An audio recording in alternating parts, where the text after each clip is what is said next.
So while I had the camper to myself, I wanted to record something. I don't know. Nobody might see it, but who knows. Plus, I'm got a cold, so I sound weird.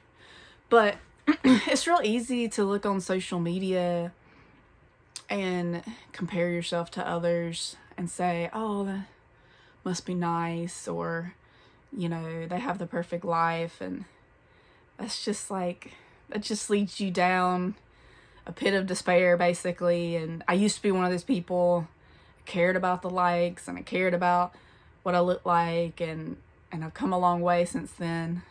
I think I hit my 30s and just decided that I didn't care anymore.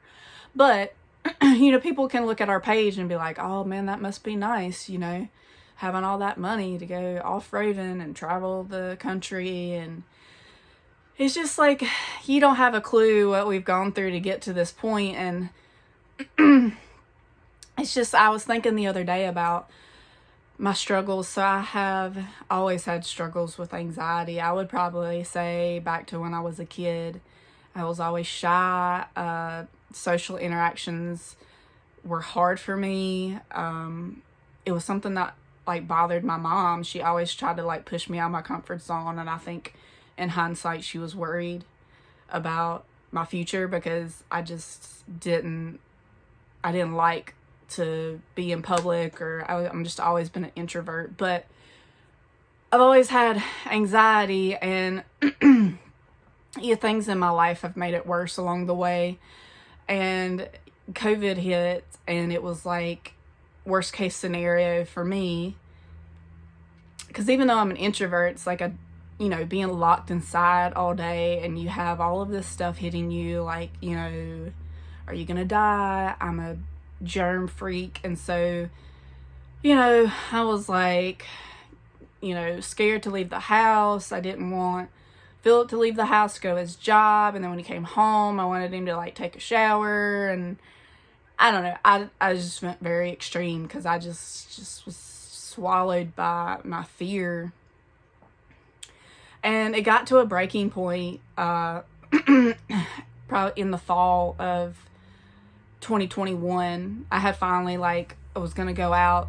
I had finally eased up and was gonna go out some, and we went on a trip to Harlan, Kentucky. It's one of Philip's favorite places. I like it. We actually went on our honeymoon there. So it wasn't the trip, and it wasn't the place we went, and it wasn't the people we went with. We went with a couple of people from our Willing group and stayed in the same house, and that brought me anxiety because I was we weren't vaccinated at the time, and I just was wiping down everything, Lysol, hand sanitizer, and I had a horrible time. And because of it, my family didn't have the best time. We went up to this one trail, Mason Jar, if you've been there, and it's on this mountaintop, and I just was terrified that, I just remember being up there and terrified, where are my kids? I need to have hands on my kids all the time. Is Elias with me? Is he gonna jump off the mountain? Is he on that rock? Is he gonna hurt himself? I just was swallowed with anxiety. And if you don't have anxiety, you won't understand that. Philip hasn't dealt with it, so he doesn't understand it. It was a big issue in our marriage for a long time. Anyway, it was my rock bottom, if I'm gonna be honest. I came back from that trip and I figured out I needed to do something. I was gonna have a heart attack. I have high blood pressure anyway, but I just, I actually talked to my best friend, and I was I was trying to stay away from taking medication.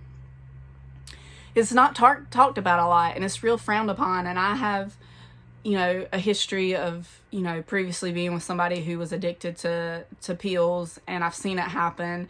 And so I've always just been I don't want to take anything extra. I take blood pressure medicine, but I didn't want to take and I had taken Zoloft at one point in time, and it made me feel like a zombie, and I was like, I don't want to do it, but it got to the point where, like, I just couldn't live life, couldn't function. Like, I was hiding from my kids at points in time because, like, it was just nails on the chalkboard. Like, I just could not function in everyday life. And I'm talked to my best friend, and I was like, what should I do? And she's like, you got to do something, honestly, or you're just going to end up having a heart attack at, like, the age of, like, 30 something. And so anyway, so I reached out to my doctor, and I got on Lexapro. If anyway, it's not talked about. It's not made readily known. We see all these, like, things about depression and, like, people committing suicide, but, like, nobody talks about it. And it's just always been, I just kind of, like, grew up in this household where, I don't know, just all of that stuff was, like, taboo, and you shouldn't talk about it. It's your business, nobody else's business. And anyway, I started taking it, and it was life-changing for me. Like, life-changing. And it might not work for everybody. You have to, like, find what works for you. But I had gone through, I was trying to do Bible studies, and I was praying about it, and I was doing all the things that I thought I could do, and it was just nothing worked. And it was, like, it was such a heartbreaking time for me, and it was so hard on me and my family. And I'm thankful that Philip stayed with me, because honestly, I was not somebody that I would want to live with over that time period, or, longer than that, honestly. But, you look at this journey, and it's like, I look back and I'm like, I would never, ever thought about doing this in my lifetime. Like, ever. Like, even people I work with, when they found out I was doing, they were like, is this the same Lindsay that, like, we know? Because, like, there's no way that you would, like, go out of your comfort zone and travel the world. And, like, is it still scary? Yes. Like, I'm socially awkward. I don't like meeting new people. My husband is the social butterfly. I'm not. When I meet new people, I always, like, come across awkward because I don't know what to say. And, I'm putting myself in a situation where I'm meeting new people at these campgrounds and off-road parks and events and stuff like that, like, every month or every couple of weeks.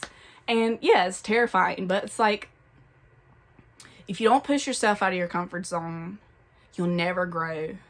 And you'll always just be the same, and you'll just be dragged down by fear and worry, and you just won't get to experience life. And I'm so thankful that my mom at an early age kind of taught me that, and that I was able to find something that worked for me to kind of, like, get me out of that hole, and so that I could do this journey. Like, this was always talked about between me and Philip. Like, we always wanted to travel. Everything else was holding me back. Basically my fear was holding me back. And when this year, when, we started camping and stuff, I was just like, let's do it. Like, life is too short.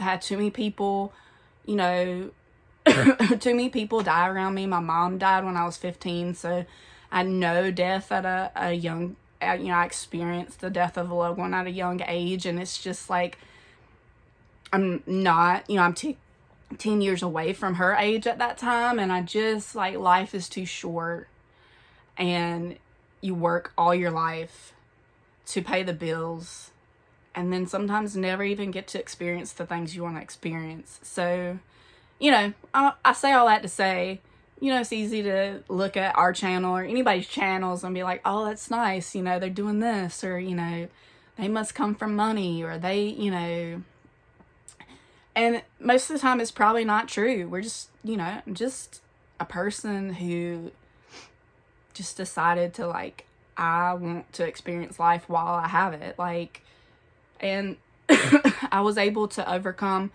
my obstacles. And, like, is it still hard? Yeah. Do I still have, anxiety attacks or anxious moments? And yes, like, I'm always going to have that. Always going to be socially anxious. But, it's worth it. It's worth it in the long run. So